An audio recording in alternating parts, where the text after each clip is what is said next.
여러분의 아주 민감한 개인정보가 유출됐다고 한번 상상해 보세요. 통신사는 사과와 함께 보상안을 내놨는데 알고 보니 그게 피해자를 위한 게 아니라 사실상 자기들 이익을 위한 거라는 비판이 쏟아지는 상황. 좀 황당하겠죠. 지금부터 바로 이 이야기, 우리나라 통신사들의 대규모 데이터 유출 사건과 그 뒤에 숨겨진 책임의 무게에 대해 한번 제대로 파헤쳐 보겠습니다. 해커 손에 내 정보가 뭉땅 넘어갔는데 그 대가로 통신사가 무료 데이터 좀 주고 요금 조금 깎아준대요. 자, 여러분이라면 이걸로 충분하다고 생각하시나요? 오늘 이야기는 바로 이 질문에서부터 시작합니다. 자, 그럼 먼저 이 사태가 대체 어느 정도 규모였는지부터 한번 짚어보죠. 이게 그냥 단순한 해킹 사고가 아니고요. 거의 국가적인 재난 수준의 데이터 유출이었습니다. 2,300만 명. 이게 SK텔레콤 한 곳에서만 털린 개인정보 피해자 숫자입니다. 대한민국 인구의 거의 절반이 해킹 대상이 된 거예요. 정말 상상하기조차 힘든 어마어마한 규모죠. 근데 그냥 이름이나 전화번호 정도가 털린 게 아닙니다. 진짜 문제는요, 스마트폰의 마스터키라고 할 수 있는 유심 인증키 같은 핵심 정보까지 다 넘어갔다는 거예요. 이게 있으면요, 내 이름으로 또 다른 나를 만들어서 금융 사기를 치거나 명의를 도용하는 그런 끔찍한 2차 범죄까지 가능해지는 겁니다. 그리고 이런 보안 구멍이 SK텔레콤만의 문제는 또 아니었습니다. 경쟁사인 KT도 마찬가지였어요.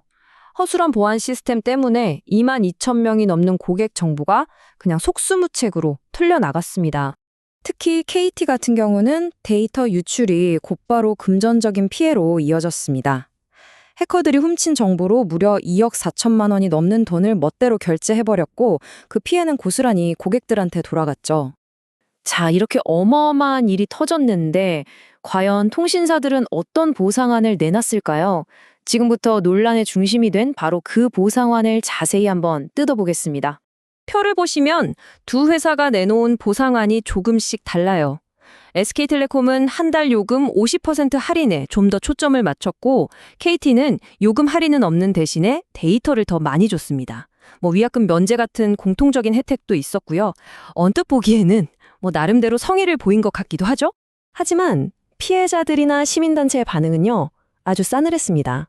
이게 진정한 보상이 아니라고 목소리를 높였죠. 아니, 왜 그랬을까요? 참여연대에서 나온 이 한마디가 비판의 핵심을 아주 정확하게 꿰뚫고 있습니다. 그러니까 위약금 면제는 애초에 당연히 해줘야 할 일이지 이번 데이터 유출이라는 특별한 피해에 대한 보상으로 볼 수는 없다는 겁니다. 이 비판의 목소리를 딱 세 가지로 정리해 볼 수 있어요. 첫째, 요금 할인 방식이 불공평하다는 겁니다.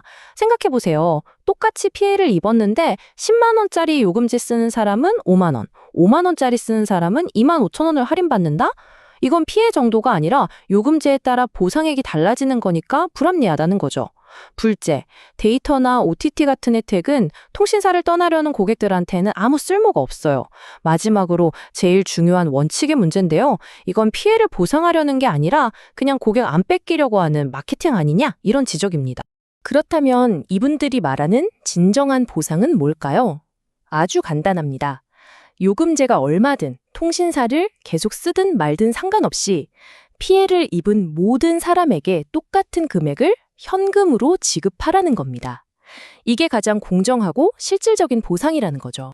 상황이 이렇게 되니까 결국 정부 기관들이 중재에 나섰습니다. 그런데 이게 문제를 해결하기는커녕 상황을 더 복잡하게 만들었습니다. 개인정보보호위원회나 한국소비자원 같은 공식기관들이 나선 건데요. 시민단체 주장처럼 피해자들한테 현금으로 배상하라는 조정안을 내놓은 겁니다.